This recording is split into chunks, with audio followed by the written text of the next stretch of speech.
Hi guys, welcome back to my channel, and today I'm going to be talking about people pleasing. I'm going to talk about who are people pleasers, their behaviors, what they do, and how to stop people pleasing. If you're interested in watching, please keep on watching, and before you do, like and subscribe if you want more content like this. And yeah, let's get on to the video. Woo! I took some notes. Before I started this video, I took a look at Breeny Lee's video on people pleasing, and I know this other YouTuber called Gary. I forgot his last name, but I'll leave the two links at the bottom of the description below, and you guys can take a look. But those two people influenced me, and they gave me the knowledge today, so I can share with you guys what people pleasers do and how and where they stem from. Let me take a quick look at my notes though. So the way that people pleasers stem from, because I feel like when we're born with the same energy. Like newborn babies are born energetic, and then we just like grow up, and we go through trauma, we go through abuse, and we go through whatever you guys went through. You know, everyone's different, but what people pleasers specifically go through in childhood is abuse emotionally, and probably physically. Definitely get abuse, neglect, and just being shut down all the time. So if you've been through this type of stuff in your childhood, most likely that you are a people pleaser. The first thing that we experience as a people pleaser, myself, is being scolded at or yelled at. When you had an opinion, or you question things, or you put in a comment, and if those opinions, comments, or thoughts kind of drifted away from your parents' moral values or beliefs, you immediately get yelled at and refused or shut down, and they probably call you crazy. They probably call you like, oh, you're too sensitive, or you're trying to be perfect. Though these are actually the words that my parents have used on me whenever I try to like express my thoughts, my originality, just expressing myself. And they will literally just say, oh, you're just trying to be perfect, you think you're perfect, you think you know all of this, da da da da da da da da, all this. All this, as a child, you turn to like just close yourself up and just keep all your thoughts, opinions, and comments to yourself, because you know that when you do open your mouth and try to express yourself, you will just get rejected, or not neglected, but rejected, and just put down and belittled. So the second thing during childhood is putting your parents' needs above yours. Yes, this sounds like perhaps a little bit ridiculous, expecting too much for a child to know what their needs are, but I kind of been in the situation where I would be the tightrope. Not the tightrope. What is that? Tightrope.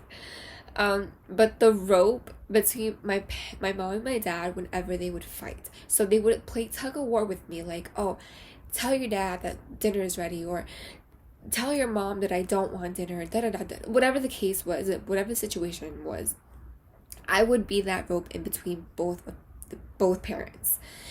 They both had an issue. I would be in between their issue. Me, growing up to keep my mouth shut, I had no other choice but to listen to them, because I did not want to get, either physically disciplined, or maybe verbally disciplined. So I would have to tend to their needs instead of mine. I want to make this into like a dark or like epitome type of video. I'm just giving examples of what it is to put your parents' needs in front of yours. It was a situation where I definitely let my parents put my parents' needs before mine, and I was like around the age of 10, 11, 13. 10, 11, 13, like what about 12? In between that age, I really can't remember exactly, but yeah. That's number 2.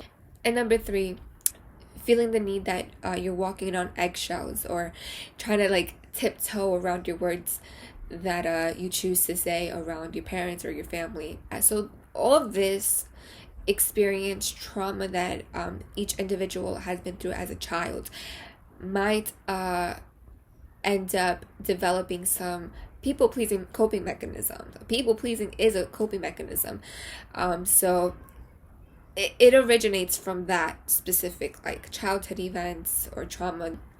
If you think you are a people pleaser and you think you can relate to what I just said, this is some of the ways that you can start to not rely on your people pleasing coping mechanism.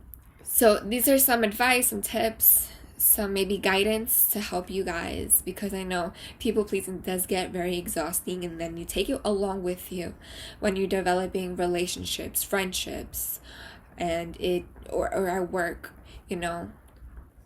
So here are some ways to diminish people pleasing that you can take. Is number one, try to say little no's. You probably seen this in a lot of like people pleasing videos, but let me tell you, just by saying no to even like, for an example, you go to Starbucks and like you order an iced caramel macchiato, but they give you a hot. Even just by going back and saying, excuse me, but I ordered I ordered an iced caramel macchiato. Is there a way that you could switch it out? Even by just doing that, I know it sounds like a tremendous step, but if you can't say no now, but I think this would be one of the ways to take that leap. Just by telling the barista or cashier that they got your order wrong is probably like the best first step that you can do. In time, you can build more courage to tell people no. The second step to stop people pleasing is to sit down with yourself or give yourself a moment to analyze what is it that's valuable to you. Like, for example, like, do you find honesty valuable to you more than respect, or respect more valuable than honesty, or both the same? Make the time to write down the things that are valuable to you, because when you list the things that matter to you, you are going to easily find the boundaries that you can set with other people. And I'll get to boundaries in a second, but write down the values and the moral values and your beliefs that is true to you. Because when you meet people who do not match with those beliefs or those moral values, y'all are gonna just start to bark at each other, you know? Like, you guys are gonna start like disagreeing a lot. That's when you get to know which people to keep around, and I'll get to that in another second. Number 3, setting boundaries. Like I said before, boundary in general is setting a line, setting a wall, whatever it looks like to you, between the person's actions, words that trigger you emotionally. If you feel like you're being disrespected, if you don't like how a certain person is acting towards you, doing to you, or saying to you, whatever makes you uncomfortable, you set a line between that person, their actions, and you. And you tell them, no, I don't like when you are poking me, or I don't like when you make fun of my hair, my nose, whatever it is. You make a boundary for that. That's how you get to know who you are, you know, and what you accept and what you tolerate. Because when you say yes to things that don't feel good to you, you're selling your soul. You're selling your soul. You're selling yourself cheap, and people will automatically, those people that don't like the word no, that find discomfort in their own displeasure, they're gonna hook on you like leeches. If they see that you are saying yes to everything, agreeing with everything, they are going to know that you are this type of person that can be manipulated or that can be controlled. And to be honest, that is not a good place or position to be in life. Number 4, from Breeny Lee, she said something about figuring your goals, figuring what you want to do in the future, who do you want to become, right? And that is an important note to take, an important analyzation. I'm just spitting words out. It's great to know what you want to do in life. Once you know what you want to accomplish in your life, you're going to set time for yourself. You're going to set time to accomplish that goal.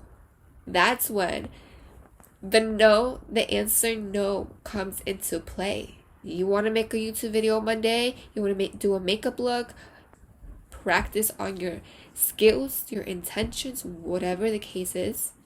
If somebody comes in and wants to intervene, say no. You already set time for things that you want to accomplish in life. But the people who are selfish, people who don't like the displeasure, their own displeasure, hates the word no, they are going to go as quickly as they came. I'm not saying this, I'm not just talking out of my ass. I know because I've been through it. 5, I said I was going to talk about this, and that is getting rid, removing, plugging out the toxic people in your life. I think this just correlates.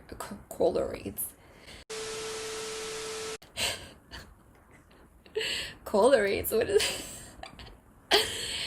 Correlates. Is that a word? Hold on. See, I'm the type of person who says a bunch of gibberish but needs to know if I'm saying an actual word. Correlates. This is how you know I've been through shit. And I used to get judged a lot by my English, by like not knowing a big words. I used to get judged a lot by that. So now I have to like look up the word.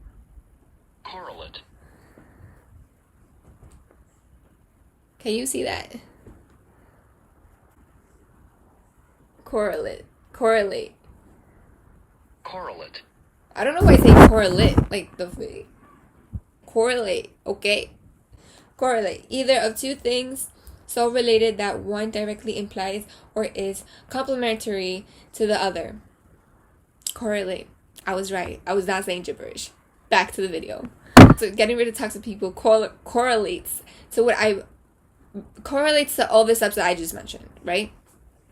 So, when you get rid of these toxic people, you're going to have even more time into focusing and developing who you are, your goals, your intentions. It's the last step, and I'm going to let you guys go because I'm kind of rambling here. But 6 is stop apologizing. Keep on apologizing. Keep on saying sorry.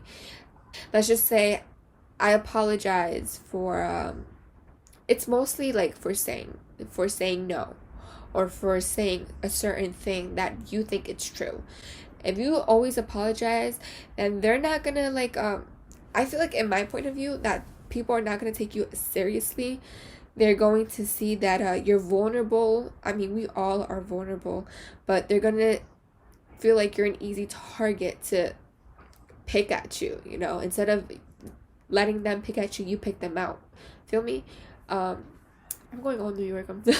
But stop apologizing for what you believe in, for what you feel, because then you're just going to lose yourself.